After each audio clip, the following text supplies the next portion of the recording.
Storm Tracker weather starts now with meteorologist Eric Johnson.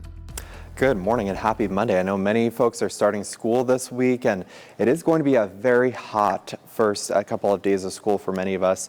And looking live from that Great Falls Clinic iCam, we have some sunshine to start out the morning. Temperatures right at 50 degrees and pretty calm wind. We'll continue to see relatively light wind for today across the area. 56 right now in Helena as we look live from that Opportunity Bank of Montana weather cam. Now, we did have a fire start just to the west of I-15. This was the Cascade Butte fire. It started yesterday, burned about 365 acres, but luckily 100% contained. And then we also have the Windy Rock fire that has really exploded throughout the weekend, but still 0% contained, about 848 acres. That's in a very hard to reach area, so will likely be burning for for several more days. But heat advisory in effect this morning for northeast Montana, where we are going to see temperatures soaring over 100 degrees potentially in some areas on Tuesday, and then in central Montana likely between about 95 and 100 degrees.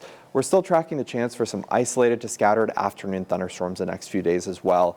There's that heat advisory that is in effect for Tuesday, includes Phillips and Valley County. Again, those temperatures could soar to anywhere from 95 to 105 degrees Tuesday afternoon. But this morning, a nice and comfortable start to the day, upper 40s and 50s through most of the area. We are starting to see a few clouds that will move across central Montana throughout the remainder of the morning. But we are under a southwest flow, so that will keep our storm chances with us for the next couple of days. But the high pressure ridge that's off to our south and east is going to expand a little further northwest.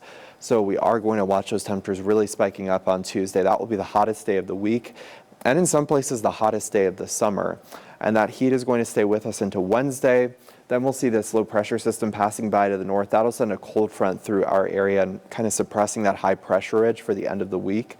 So we'll look at temperatures starting to cool off a little bit for Thursday and Friday.